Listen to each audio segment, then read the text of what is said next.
ಆಕಾಶವಾಣಿ ಪ್ರದೇಶ ಸಮಾಚಾರ ಓದುತ್ತಿರುವವರು ಕುಮಾರಿ ಕೇವಳ. ಮುಖ್ಯಾಂಶಗಳು. ಮನ್ ಕಿ ಬಾತ್ನಲ್ಲಿಂದು ರಾಜ್ಯದ ಕೃಷಿ ಉತ್ಪನ್ನಗಳ ಬಗ್ಗೆ ಪ್ರಧಾನಿ ಶ್ಲಾಘನೆ, ನಂಜನಗೂಡು ರಸಬಾಳೆ, ಮೈಸೂರಿನ ವೀಳ್ಯದೆಲೆ, ಇಂಡಿ ನಿಂಬೆಹಣ್ಣು ಉಲ್ಲೇಖ. ಮುಖ್ಯಮಂತ್ರಿ ಸಿದ್ದರಾಮಯ್ಯ ಉತ್ತರ ಕನ್ನಡ ಜಿಲ್ಲಾ ಪ್ರವಾಸ, ಅಂಕೋಲಾದಲ್ಲಿ ಗಂಗಾವಳಿ ನದಿ ಸೇತುವೆ ಉದ್ಘಾಟನೆ. ಎತ್ತಿನಹೊಳೆ ಸಮಗ್ರ ಕುಡಿಯುವ ನೀರು ಯೋಜನೆ ಕಾಲಮಿತಿಯೊಳಗೆ ಕಾಮಗಾರಿ ಪೂರ್ಣಗೊಳಿಸುವಂತೆ ಅಧಿಕಾರಿಗಳಿಗೆ ಜಿಲ್ಲಾಧಿಕಾರಿ ಸೂಚನೆ.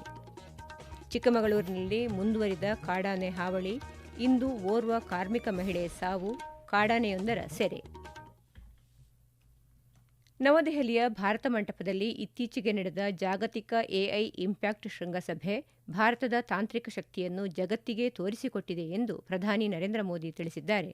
ಆಕಾಶವಾಣಿಯ ಜನಪ್ರಿಯ ಮನ್ ಕಿ ಬಾತ್ ಕಾರ್ಯಕ್ರಮದ ಮೂಲಕ ಸಮಸ್ತ ಭಾರತೀಯರನ್ನು ಉದ್ದೇಶಿಸಿ ಮಾತನಾಡಿದ ಪ್ರಧಾನಿ, ಶೃಂಗಸಭೆಯಲ್ಲಿ ಪ್ರದರ್ಶಿಸಲಾದ ಅಮೂಲ್ ಸಂಸ್ಥೆಯ ಉತ್ಪನ್ನಗಳ ಮೇಲಿದ್ದ ಪಶುಗಳ ಚಿಕಿತ್ಸೆ ಮತ್ತು ನಿರ್ವಹಣೆಯಲ್ಲಿ ಎಐ ತಂತ್ರಜ್ಞಾನವನ್ನು ಬಳಸುತ್ತಿರುವ ಕುರಿತ ಮಾಹಿತಿ ಹಾಗೂ ಪ್ರಾಚೀನ ಜ್ಞಾನ ಪರಂಪರೆಯಾದ ಸುಶ್ರುತ ಸಂಹಿತೆಯಂತಹ ಹಸ್ತಪ್ರತಿಗಳನ್ನು ಎಐ ಮೂಲಕ ಸಂರಕ್ಷಿಸಿ ವಿವಿಧ ಭಾಷೆಗಳಿಗೆ ಅನುವಾದಿಸುತ್ತಿರುವುದು ಜಾಗತಿಕ ಮಟ್ಟದಲ್ಲಿ ಮೆಚ್ಚುಗೆಗೆ ಪಾತ್ರವಾಗಿದೆ ಎಂದರು. ಇದೇ ಸಂದರ್ಭದಲ್ಲಿ ಪ್ರಧಾನಿ, ಭಾರತವು 3 ಸ್ವದೇಶಿ ನಿರ್ಮಿತ ಎಐ ಮಾದರಿಗಳನ್ನು ಬಿಡುಗಡೆ ಮಾಡಿದೆ ಎಂದು ಹರ್ಷ ವ್ಯಕ್ತಪಡಿಸಿದರು.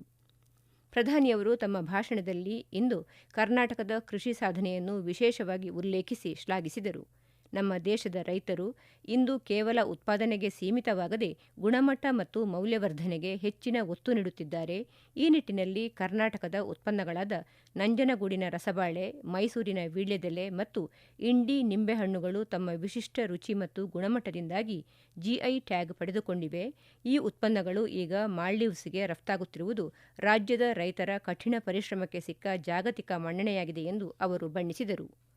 ರಾಜ್ಯದ ಕೃಷಿ ಉತ್ಪನ್ನಗಳ ಕುರಿತು ಪ್ರಧಾನಿ ಶ್ಲಾಘನೆ ವ್ಯಕ್ತಪಡಿಸಿರುವ ಕುರಿತು ಮಾತನಾಡಿರುವ ರಾಜ್ಯ ಕಬ್ಬು ಬೆಳೆಗಾರರ ಸಂಘದ ಅಧ್ಯಕ್ಷ ಕುರುಬೂರು ಶಾಂತಕುಮಾರ್, ಮೈಸೂರು ವೀಳ್ಯದೆಲೆ ಮತ್ತು ನಂಜನಗೂಡು ರಸಬಾಳೆಯ ವೈಶಿಷ್ಟ್ಯತೆಯನ್ನು ಶ್ಲಾಘಿಸಿರುವುದು ಸ್ವಾಗತಾರ್ಹ. ಈ ತಳಿಗಳ ಉಳಿವಿಗಾಗಿ ಕೇಂದ್ರ ಹಾಗೂ ರಾಜ್ಯ ಸರ್ಕಾರಗಳು ವಿಶೇಷ ಪ್ರೋತ್ಸಾಹದಾಯಕ ಯೋಜನೆಗಳನ್ನು ಜಾರಿಗೆ ತರಬೇಕು ಎಂದಿದ್ದಾರೆ. ದೇಶದ ಪ್ರಧಾನಮಂತ್ರಿಗಳು ನರೇಂದ್ರ ಮೋದಿಯವರು ಏನು ಮೈಸೂರು ಜಿಲ್ಲೆಯ ರಸಬಾಳೆಯ ಬಗ್ಗೆ ಮತ್ತು ವೀಳ್ಯದೆಲೆ ಬಗ್ಗೆ ವಿಶೇಷವಾಗಿ ಮೆಚ್ಚುಗೆಯನ್ನು ವ್ಯಕ್ತಪಡಿಸಿದ್ದಾರೆ. ಈ ಬೆಳೆಗಳನ್ನ ಬೇರೆ ದೇಶಕ್ಕೆ ರಫ್ತು ಮಾಡ್ತೀವಿ ಅನ್ನುವಂತ ಮಾತನ್ನು ಕೂಡ ಹೇಳಿದ್ದಾರೆ. ವೀಳ್ಯದೆಲೆ ಮತ್ತು ರಸಬಾಳೆ ಸಂತತಿ ಕಡಿಮೆ ಆಗ್ತಾ ಇದೆ, ಬೆಳೆಯುವವರ ಸಂಖ್ಯೆ ಕಡಿಮೆ ಆಗ್ತಾ ಇದೆ. ಅದಕ್ಕೆ ಆ ಒಂದು ಸಂಖ್ಯೆಯನ್ನು ಹೆಚ್ಚಳ ಮಾಡಲಿಕ್ಕೆ ಕೇಂದ್ರ ಸರ್ಕಾರ ವಿಶೇಷವಾದಂತಹ ಪ್ರೋತ್ಸಾಹದಾಯಕ ಯೋಜನೆಗಳನ್ನು ರೂಪಿಸಿ ಮೈಸೂರು ವೀಳ್ಯದೆಲೆ ಮತ್ತು ನಂಜನಗೂಡು ರಸಬಾಳೆಯನ್ನ ಹೆಚ್ಚು ಬೆಳೆಯಲಿಕ್ಕೆ ವಿಶೇಷ ಕಾರ್ಯಕ್ರಮಗಳನ್ನ ತೋರಿಸಬೇಕಾಗ್ತದೆ. ಕೇಂದ್ರ ಸರ್ಕಾರ ವಿಶೇಷ ಪ್ರೋತ್ಸಾಹವನ್ನು ಕೊಡಬೇಕಾಗ್ತದೆ. ಹಾಗೆ ರಾಜ್ಯ ಸರ್ಕಾರ ಕೂಡ ಈ ಒಂದು ಸಂತತಿಯನ್ನು ಉಳಿಸಲಿಕ್ಕೆ ಬೇಕಾದಂತಹ ಕಾರ್ಯಕ್ರಮಗಳನ್ನ ಕೈಗೊಂಡ್ರೆ ವಿಶೇಷವಾದಂತಹ ಗಮನಿಸಿದ ಕೆಲಸ ಸಾರ್ಥಕತೆ ಆಗ್ತದೆ ಅನ್ನುವಂತ ಮಾತನ್ನು ಹೇಳ್ತಾ, ಏನು ಪ್ರಧಾನಿಗಳು ಈ ಒಂದು ಬೆಳೆಗಳ ಬಗ್ಗೆ ವಿಶೇಷ ಆಸಕ್ತಿಯನ್ನು ವಹಿಸತಕ್ಕಂಥದ್ದು ಅಭಿನಂದನೀಯ ವಿಚಾರ ಅಂತ ಹೇಳಲಿಕ್ಕೆ ನಾನು ಬಯಸ್ತೇನೆ. ಭಾರತವು ಇಂದು ವಿಶ್ವದ ಅತಿದೊಡ್ಡ ಭತ್ತ ಉತ್ಪಾದಕ ರಾಷ್ಟವಾಗಿದ್ದು 15 ಕೋಟಿ ಟನ್ಗಿಂತ ಅಧಿಕ ಉತ್ಪಾದನೆಯ ಮೂಲಕ ವಿಶ್ವದ ಆಹಾರ ಬುಟ್ಟಿಗೆ ಕೊಡುಗೆ ನೀಡುತ್ತಿದೆ ಎಂದು ತಿಳಿಸಿದರು. ಇದಲ್ಲದೆ ಒಡಿಶಾದ ರೈತ ಹಿರೋದ್ ಪಟೇಲ್ ಅವರ ಸಮಗ್ರ ಕೃಷಿ ಮಾದರಿ ಮತ್ತು ಕೇರಳದ ತ್ರಿಶೂರ್ನಲ್ಲಿ 570 ತಳಿಯ ಭತ್ತ ಬೆಳೆಯುತ್ತಿರುವ ರೈತರ ಕಾರ್ಯವನ್ನು ಅವರು ಸ್ಮರಿಸಿದರು. ಕ್ರೀಡಾ ಕ್ಷೇತ್ರದಲ್ಲಿ ಭಾರತೀಯ ಮೂಲದ ಆಟಗಾರರ ಸಾಧನೆಯನ್ನು ಮೆಚ್ಚಿದ ಪ್ರಧಾನಿ, ಟಿ20 ವಿಶ್ವಕಪ್ನಲ್ಲಿ ಕೆನಡಾ, ಅಮೆರಿಕ, ಓಮನ್ ಮತ್ತು ಇಟಲಿಯಂತಹ ತಂಡಗಳಲ್ಲಿ ಆಡುತ್ತಿರುವ ಭಾರತೀಯ ಮೂಲದ ಯುವಕರು ಭಾರತಕ್ಕೆ ಹೆಮ್ಮೆ ತರುತ್ತಿರುವುದಾಗಿ ಹೇಳಿದರು. ಇದೇ ವೇಳೆ ಮಾನವೀಯತೆಯ ದೃಷ್ಟಿಯಿಂದ ಅಂಗಾಂಗ ದಾನದ ಮಹತ್ವವನ್ನು ವಿವರಿಸಿದ ಅವರು, ಕೇರಳದ 10 ತಿಂಗಳ ಪುಟ್ಟ ಮಗು ಅಲಿನ್ ಶೆರಿನ್ ಅಬ್ರಹಾಂನ ಪೋಷಕರು ತೆಗೆದುಕೊಂಡ ಅಂಗಾಂಗ ದಾನದ ನಿರ್ಧಾರ, ಅಂಗಾಂಗ ಕಸಿ ಮಾಡಿಸಿಕೊಂಡ ಲಕ್ಷ್ಮೀದೇವಿ ಮತ್ತು ಗೌರಂಗ್ ಬ್ಯಾನರ್ಜಿ ಅವರ ಕಥೆಗಳು ಅಂಗಾಂಗ ದಾನದ ಶಕ್ತಿಯನ್ನು ಜಗತ್ತಿಗೆ ಸಾರುತ್ತಿವೆ ಎಂದರು. ರಾಷ್ಟದ ಸಾಂಸ್ಕೃತಿಕ ಸ್ವಾತಂತ್ರ್ಯದ ಬಗ್ಗೆ ಮಾತನಾಡಿದ ಅವರು, ಫೆಬ್ರವರಿ 23ರಂದು ರಾಷ್ಟಪತಿ ಭವನದಲ್ಲಿ ಸ್ವತಂತ್ರ ಭಾರತದ ಮೊದಲ ಭಾರತೀಯ ಗವರ್ನರ್ ಜನರಲ್ ಸಿ ರಾಜಗೋಪಾಲಾಚಾರಿ ಅವರ ಪ್ರತಿಮೆ ಅನಾವರಣಗೊಳ್ಳಲಿರುವ ಐತಿಹಾಸಿಕ ಕ್ಷಣವನ್ನು ಹಂಚಿಕೊಂಡರು. ಬ್ರಿಟಿಷ್ ವಾಸ್ತುಶಿಲ್ಪಿ ಲೂಟೈನ್ಸ್ ಪ್ರತಿಮೆಯಿದ್ದ ಜಾಗದಲ್ಲಿ ಈಗ ರಾಜಾಜಿ ಅವರ ಪ್ರತಿಮೆ ಸ್ಥಾಪನೆಯಾಗುತ್ತಿರುವುದು ಗುಲಾಮಗಿರಿಯ ಮಾನಸಿಕತೆಯಿಂದ ಮುಕ್ತಿ ಪಡೆಯುವ ದಿಕ್ಕಿನಲ್ಲಿ ಒಂದು ದೊಡ್ಡ ಹೆಜ್ಜೆಯಾಗಿದೆ. ಫೆಬ್ರವರಿ 24ರಿಂದ ಮಾರ್ಚ್ 1ರವರೆಗೆ ಸಾರ್ವಜನಿಕರು ಈ ಪ್ರದರ್ಶನವನ್ನು ವೀಕ್ಷಿಸಬಹುದು ಎಂದು ಅವರು ಮಾಹಿತಿ ನೀಡಿದರು. ಬ್ಯಾಂಕಿಂಗ್ ಸುರಕ್ಷತೆಯ ಬಗ್ಗೆ ಎಚ್ಚರಿಸಿದ ಪ್ರಧಾನಿಯವರು, ಡಿಜಿಟಲ್ ಅರೆಸ್ಟ್ ಮತ್ತು ವಂಚನೆಗಳಿಂದ ದೂರವಿರಲು ಕಾಲಕಾಲಕ್ಕೆ ಬ್ಯಾಂಕ್ ಖಾತೆಗಳ ಕೆವೈಸಿ ನವೀಕರಿಸುವುದು ಅತ್ಯಗತ್ಯ ಎಂದರು. ಪಾಸ್ವರ್ಡ್ಗಳನ್ನು ಪದೇ ಪದೇ ಬದಲಾಯಿಸುವಂತೆ ಮತ್ತು ಒಟಿಪಿ ವಿವರಗಳನ್ನು ಯಾರೊಂದಿಗೂ ಹಂಚಿಕೊಳ್ಳದಂತೆ ಅವರು ನಾಗರಿಕರಿಗೆ ಕರೆ ನೀಡಿದರು. ಪರೀಕ್ಷೆ ಎದುರಿಸುತ್ತಿರುವ ವಿದ್ಯಾರ್ಥಿಗಳನ್ನು ಪರೀಕ್ಷಾ ಯೋಧರು ಎಂದು ಕರೆದ ಅವರು, ಅಂಕಗಳು ಜೀವನದ ಅಂತಿಮ ಮಾನದಂಡವಲ್ಲ, ಪೋಷಕರು ಮಕ್ಕಳ ಪ್ರಯತ್ನವನ್ನು ಗಮನಿಸಿ ಪ್ರೋತ್ಸಾಹಿಸಬೇಕು ಎಂದು ಕಿವಿಮಾತು ಹೇಳಿದರು. ಬಳಿಕ ಇದೇ 24ರಂದು ತಮಿಳುನಾಡಿನ ಮಾಜಿ ಮುಖ್ಯಮಂತ್ರಿ ಜಯಲಲಿತಾ ಅವರ ಜನ್ಮದಿನದ ಹಿನ್ನೆಲೆ ಅವರಿಗೆ ಪ್ರಧಾನಿ ಶ್ರದ್ಧಾಂಜಲಿ ಸಲ್ಲಿಸಿದರು. ರಂಜಾನ್ ಮತ್ತು ಹೋಳಿ ಹಬ್ಬದ ಶುಭಾಶಯಗಳನ್ನು ತಿಳಿಸುತ್ತಾ ಹಬ್ಬಗಳಲ್ಲಿ ವೋಕಲ್ ಫಾರ್ ಲೋಕಲ್ ಮಂತ್ರದಡಿ ಸ್ವದೇಶಿ ವಸ್ತುಗಳನ್ನೇ ಬಳಸುವಂತೆ ಮನವಿ ಮಾಡಿದರು. ಪ್ರದೇಶ ಸಮಾಚಾರ ಕೇಳುತ್ತಿದ್ದೀರಿ.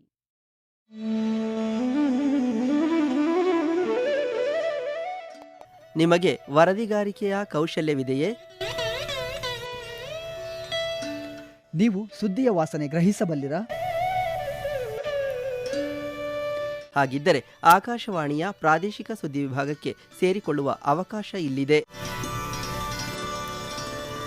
ಆಕಾಶವಾಣಿ ರಾಯಚೂರು ಮತ್ತು ಚಿತ್ರದುರ್ಗ ಜಿಲ್ಲೆಗಳ ಅರೆಕಾಲಿಕ ವರದಿಗಾರರ ಹುದ್ದೆಗಳ ಆಯ್ಕೆಗಾಗಿ ಅರ್ಜಿಗಳನ್ನು ಆಹ್ವಾನಿಸಿದೆ. ಅರ್ಜಿ ಸಲ್ಲಿಸಲು ಫೆಬ್ರವರಿ 28, 2026 ಕೊನೆಯ ದಿನವಾಗಿದೆ. ಹೆಚ್ಚಿನ ವಿವರಗಳಿಗೆ ನಮ್ಮ ಫೇಸ್ಬುಕ್ ಪೇಜ್ ಆಕಾಶವಾಣಿ ವಾರ್ತೆ ಕನ್ನಡ ಅಥವಾ ಎಕ್ಸ್ ಖಾತೆ ಮತ್ತು ಇನ್ಸ್ಟಾಗ್ರಾಂ ಖಾತೆ ಆಕಾಶವಾಣಿ ನ್ಯೂಸ್ ಕನ್ನಡವನ್ನು ಸಂಪರ್ಕಿಸಬಹುದು. ಮುಖ್ಯಮಂತ್ರಿ ಸಿದ್ದರಾಮಯ್ಯ ಇಂದು ಉತ್ತರ ಕನ್ನಡ ಜಿಲ್ಲಾ ಪ್ರವಾಸ ಕೈಗೊಂಡಿದ್ದು, ಅಂಕೋಲ ತಾಲೂಕಿನ ಮಂಜಗುಣಿ ಗ್ರಾಮದಲ್ಲಿ ಗಂಗಾವಳಿ ನದಿಗೆ ಅಡ್ಡಲಾಗಿ ನಿರ್ಮಿಸಲಾಗಿರುವ ನೂತನ ಸೇತುವೆಯನ್ನು ಉದ್ಘಾಟಿಸಿದರು. ಈ ಸಂದರ್ಭದಲ್ಲಿ ಉಪಮುಖ್ಯಮಂತ್ರಿ ಡಿಕೆ ಶಿವಕುಮಾರ್, ಸಚಿವ ಮಂಕಾಳ ವೈದ್ಯ, ಶಾಸಕ ಸತೀಶ್ ಸೈಲ್ ಮತ್ತಿತರರು ಉಪಸ್ಥಿತರಿದ್ದರು.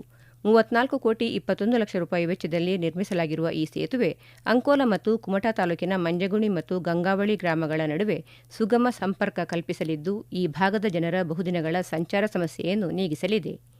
ಕಾರವಾರಕ್ಕೆ ಭೇಟಿ ನೀಡಲಿರುವ ಮುಖ್ಯಮಂತ್ರಿ ಅಲ್ಲಿರುವ ವೈದ್ಯಕೀಯ ವಿಜ್ಞಾನಗಳ ಸಂಸ್ಥೆಯ ಆವರಣದಲ್ಲಿ ನೂತನವಾಗಿ ನಿರ್ಮಿಸಿರುವ 450 ಹಾಸಿಗೆಗಳ ಮಲ್ಟಿ ಸ್ಪೆಷಾಲಿಟಿ ಆಸ್ಪತ್ರೆ ಕಟ್ಟಡವನ್ನು ಉದ್ಘಾಟಿಸಲಿದ್ದಾರೆ. ಇದರಿಂದ ಜಿಲ್ಲೆಯ ಆರೋಗ್ಯ ಕ್ಷೇತ್ರದಲ್ಲಿ ಕ್ರಾಂತಿಕಾರಕ ಬದಲಾವಣೆಯಾಗಬೇಕು, ಸುಸಜ್ಜಿತ ವೈದ್ಯಕೀಯ ಚಿಕಿತ್ಸೆ ಜನಸಾಮಾನ್ಯರಿಗೆ ಲಭ್ಯವಾಗಲಿದೆ.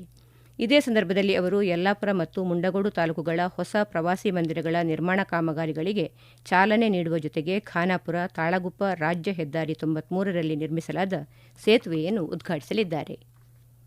ಕೋಲಾರ ಜಿಲ್ಲೆಯ ಬಹುನಿರೀಕ್ಷಿತ ಎತ್ತಿನಹೊಳೆ ಸಮಗ್ರ ಕುಡಿಯುವ ನೀರು ಯೋಜನೆ ಕಾಮಗಾರಿಗಳನ್ನು ಕಾಲಮಿತಿಯೊಳಗೆ ಪೂರ್ಣಗೊಳಿಸಲು ವಿಸ್ತೃತ ಭೂಸ್ವಾಧೀನ ಯೋಜನಾ ವರದಿ ಸಿದ್ಧಪಡಿಸುವ ಕಾರ್ಯ ವೇಗಗೊಳಿಸಬೇಕು ಎಂದು ಜಿಲ್ಲಾಧಿಕಾರಿ ಡಾ ಎಂಆರ್ ರವಿ ಅಧಿಕಾರಿಗಳಿಗೆ ಸೂಚಿಸಿದ್ದಾರೆ.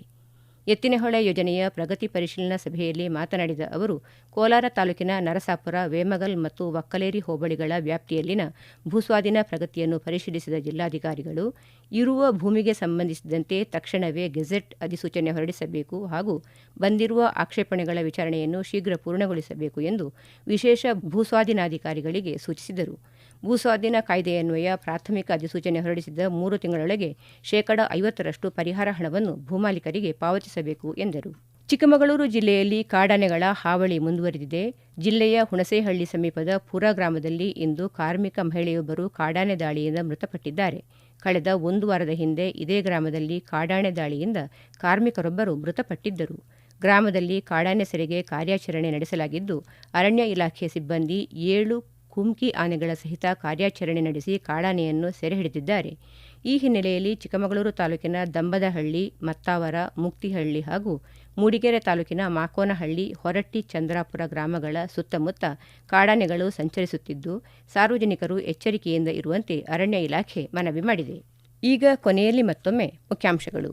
ಮನ್ ಕಿ ಬಾತ್ನಲ್ಲಿಂದು ರಾಜ್ಯದ ಕೃಷಿ ಉತ್ಪನ್ನಗಳ ಬಗ್ಗೆ ಪ್ರಧಾನಿ ಶ್ಲಾಘನೆ, ನಂಜನಗೂಡು ರಸಬಾಳೆ, ಮೈಸೂರಿನ ವೀಳ್ಯದೆಲೆ, ಇಂಡಿ ನಿಂಬೆಹಣ್ಣು ಉಲ್ಲೇಖ.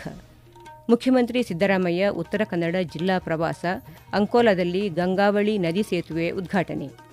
ಎತ್ತಿನಹೊಳೆ ಸಮಗ್ರ ಕುಡಿಯುವ ನೀರು ಯೋಜನೆ ಕಾಲಮಿತಿಯೊಳಗೆ ಕಾಮಗಾರಿ ಪೂರ್ಣಗೊಳಿಸುವಂತೆ ಅಧಿಕಾರಿಗಳಿಗೆ ಜಿಲ್ಲಾಧಿಕಾರಿ ಸೂಚನೆ. ಚಿಕ್ಕಮಗಳೂರಿನಲ್ಲಿ ಮುಂದುವರಿದ ಕಾಡಾನೆ ಹಾವಳಿ, ಇಂದು ಓರ್ವ ಕಾರ್ಮಿಕ ಮಹಿಳೆ ಸಾವು, ಕಾಡಾನೆಯೊಂದರ ಸೆರೆ. ಇಲ್ಲಿಗೆ ಪ್ರದೇಶ ಸಮಾಚಾರ ಮುಗಿಯಿತು. ನಮ್ಮ ಮುಂದಿನ ವಾರ್ತಾ ಪ್ರಸಾರ ಸಂಜೆ 6:40ಕ್ಕೆ.